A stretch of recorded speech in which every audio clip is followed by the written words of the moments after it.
Hi guys, you're going to love this build. It's an absolute blast. It's a new raid and gauntlet build and you're going to find it 100% unstoppable.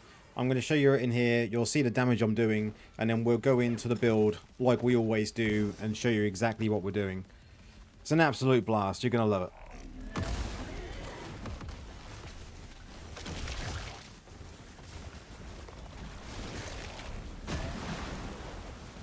I just built this group together randomly. I didn't, I picked to make sure we was getting people that can actually do the raid, but not really focusing on anything other than, making sure they had the CR to do it. Because as long as I can get some revives out and the group can do some damage, I know that this build will absolutely fly through this. There's going to be no problems whatsoever. As you can see, the damage is absolutely nuts. And that's to say the least. 351 million on the first boss.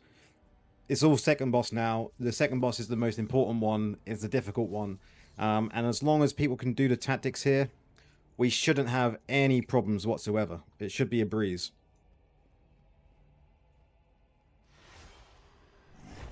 As long as people are awake and they actually come through. Let's smash it.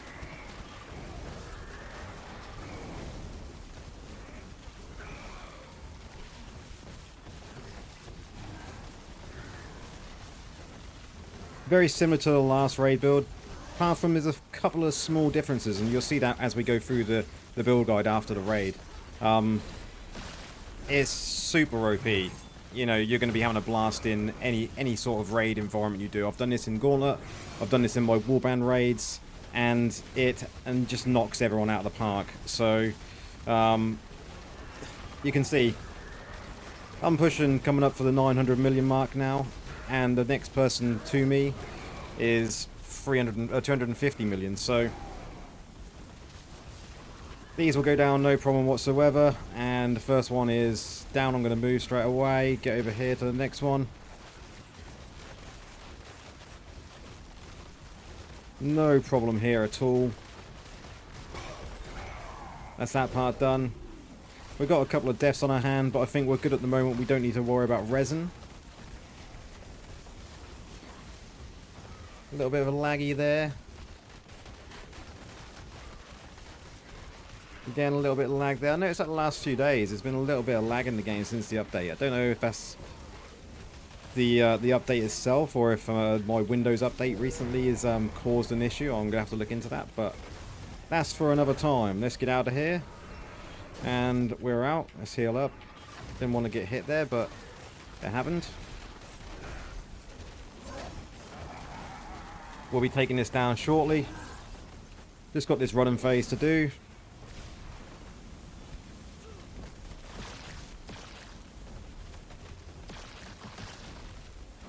As long as I don't die with these bombs. I'm dead here with the bombs. Revive. Unfortunate they're getting hit by a bomb. But I still have my revive, so not a problem here. Move out of the way of them, out of the way of this. Over to this other side, let him run. Sometimes it is hard to see what the tactics are, but this one is is very simple. The telegraphed mechanics, if you haven't done this gauntlet in this fight, very easy to see. You just move. If you see he's going to do a red thing over you, you move. The bombs, you move. Can we push it to the 2 million before it's done? Probably not, or 2 billion, but I don't think it's going to matter. The boss is pretty much down. There we go. 1.86 billion damage. As you can see here, massive damage from this build. And I know what you're all really wanting for. You're really wanting to see what the build is, and that is exactly what we're going to get into. Yeah, let's get into that. We've just seen the raid, and now you're going to be able to see the build that I am using. As you see, the damage was nuts. There is a reason for it, which I'll explain kind of why the build works this way and what the gear entails, and why we can do so much damage with this build. So, skills. We are using Bone Spear, Bone Armor, Grim Scythe, Corpse Lance, and Skeletal Mage being the new one for this build. Items. Going into legendary gear, we are going to be starting with the brand new Fateful Frame Helm. This is for Grimscythe. It marks your enemy for 6 seconds, and if the marked enemy is attacked 5 times, the enemy will explode, dealing 16,674 damage to all nearby enemies. Damage to Grimscythe is also increased by 90%, and then obviously for my Awakened part, Grimscythe damage is increased by 10% as well. So all in all, 100% increased damage for Grimscythe on there, and an overall really good piece of gear. We'll then use an Unfilled Grave for the chest piece. Bone Armor now consumes nearby corpses to increase the damage you deal and reduce the damage you take for each corpse consumed. Bone Armor's cooldown is reduced by 7.2%, and then you can see my Awakening is an extra 10% cooldown reduction.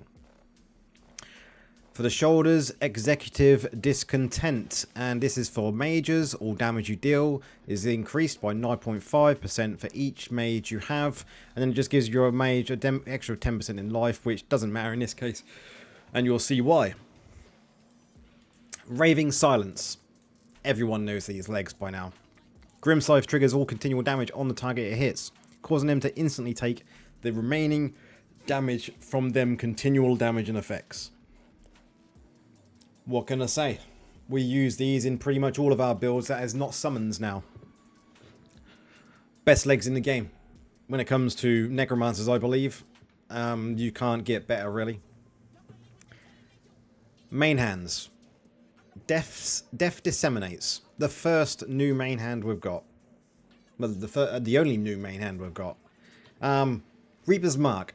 Grimscythe now targets the enemy and hurls a scythe that applies a Reaper's Mark, which triggers a sweeping scythe when the target takes damage. Grimscythe damage is increased by 18%, and then another 10% for my Awakened slot. Where it says, which triggers a sweeping scythe when the target takes damage, that is any damage. From you, from dots, from others. And it's constant. You apply it, it's there. You apply it, and you're going to be applying this all the time. So any damage that that enemy takes, whether that be a raid boss, a little minion somewhere, anyone that attacks that, a dot, anyone else, and you, this works. And that's why we do so much damage. The other main hand we're using is Blightmoor, and this is just to have Bone Spear doing a poison over time, or damage over time with a poison, and getting an increase in damage. That's good because of Raving Silence. Offhands we're using is Departed Appetite, a kind of a staple in our builds. Corpse Lance consumes nearby corpses to create that whirling vortex you see around us with the bones that are on the floor. I get an increase in damage for the actual standard part, and then I get an increase in damage for the Awakened slot of this. Scattered Light, another fairly new piece of gear. Summons these skeletal mages can now be a spectral mage, and they're untargetable, and they cast Hungering Soulfire at enemies. Now this is not just one Hungering Soulfire, they cast a few at a time, so it hits multiple enemies. After being struck by total loss of control, your spectral mage can actually sacrifice itself to come and remove that effect on you. Additionally, spectral mages will be summoned passively while you're in combat. So when you're in combat, you'll get one spawn.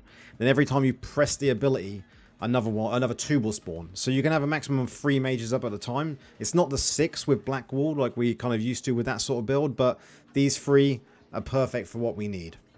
Going into the set items, we've got 2-piece Vifus to increase that beneficial effects on us and our party members. So that's gems and any beneficial effects we get. We've got 4-piece Agments for the Ignite status. It's going to get the duration increase for the 2 set, and then a 15% chance to attach an Ignite status to an enemy, which is going to cause a damage over time effect, which works great with the Raving Silence. We're then using 2-piece Barons to increase the duration of all of the damage over time effects that we're applying. So that 30% increase in time equates to a 30% increase in damage, because this is going to be deleting them straight away. Legendary gems, fairly straightforward. I'll give you a rundown of what I'm using, and then I'll kind of put some other ones in there that you could potentially use. So I'm using Entropic Well, which is going to increase If I can find the gem in here, increase the skill damage by 18% and skill attack speed by 4%. Pain Clasp increases damage dealt by 24% to enemies suffering from a continual damage and effect. And when enemy suffers from a continuous damage within 10 yards, your movement speed is increased. We don't care about that part, we care about this bit. 24% increase in damage dealt to enemies that are suffering with a continual damage and effect is great.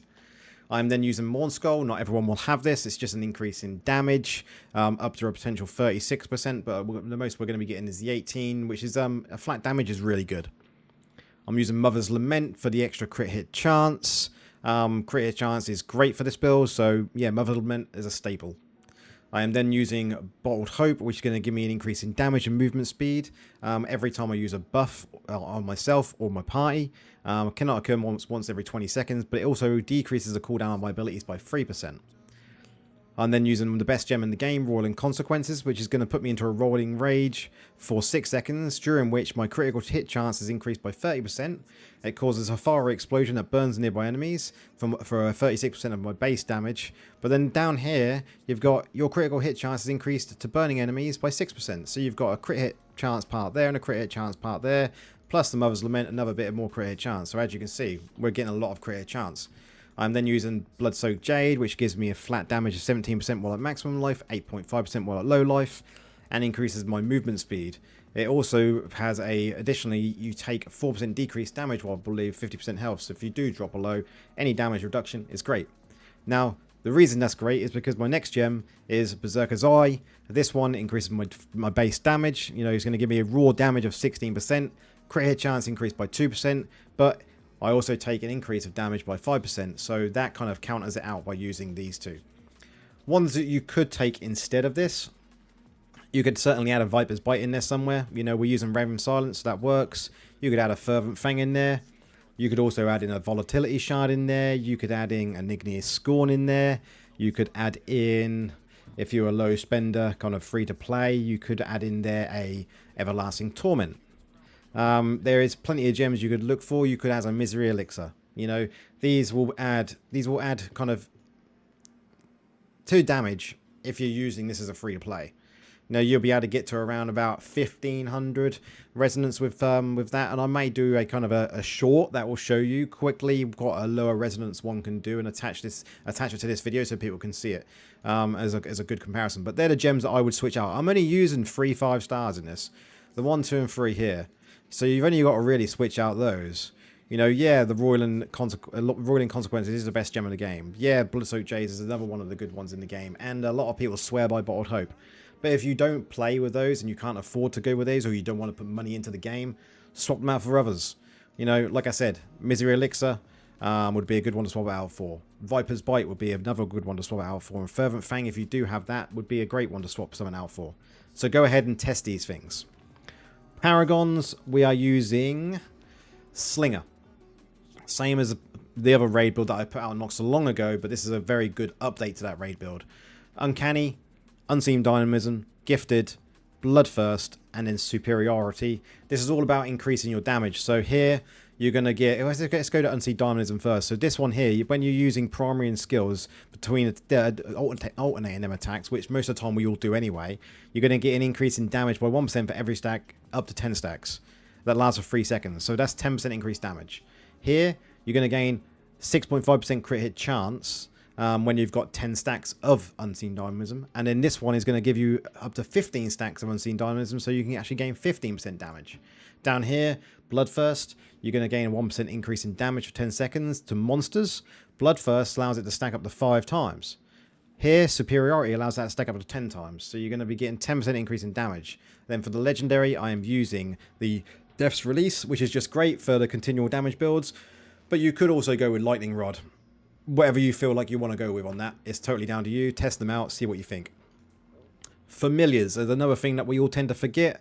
Familiar, you really want to be going with Lingering Wounds. Lingering Wounds will actually give you an increase in damage on that target, and as you can see here, mine is an increase in nearly 15.5% for 3 seconds after the Familiar has used its main ability. Now, there's one other thing that we all forget, and numerous of us have forgot about this when we've been testing this build out, and that is our Warband Rune. Warband Runes, we tend to just kind of yeah, forget. We set it and go. Now, I actually changed it for this to get the attacker one, which is going to give me an increase in damage. And as you can see on here as well, increasing crit hit chance by 3% while I'm above 70% life. So here is, yeah, it's great. Absolutely perfect. Other than that, there's not really much else I can tell about the build. You know, test it, try it, you know, practice with it. It's not much different to the other raid build, but it does a lot more damage. A lot more damage. You know, take it into your warband raids. Help in them gauntlets so you can get used to using it ready for, you know, the next gauntlet for Inferno 5 and Inferno 6. The breakpoints there are going to be a lot higher because you go to Inferno 5 and you're going to need 47,690, and the next one up is 49,915. So, you know, the quicker we can get them done and kind of using this build and test this build out in the higher difficulties, and I think it will work absolutely fine. It's not going to be a problem there at all. So, if you do like this content and you want to see more, don't forget to like and subscribe. At the current recording of this video, I am at nearly, bar one, 2,000 subs. Now, it's been a blast over the last 3 months of doing this, and I want to continue it on. So any support that you do give to the channel, even if it's just a like and a sub and not becoming a main member to the channel, that's absolutely great. The support is brilliant. We do have a Discord channel now, and that is in the description of the video. And I would like it if you could comment below any kind of issues you see with the build, anything you've tried that may be different to what I've been using in this build. And bear in mind, we have been building this in the Discord chat. I do build with other people and we do have big discussions. So if you want to jump in on them discussions, come into the main DI Discord, into the Necromancer channel, or come into my channel and we can discuss things in there. But also, comments are the best things you can do on the YouTube because everyone can see them there, whether they're in the Discords or not. But other than that, guys, we'll leave it there. We've got another PvP build coming out towards the end of the week. You're going to love it. It's an absolute blast as well. But we'll see you in that one.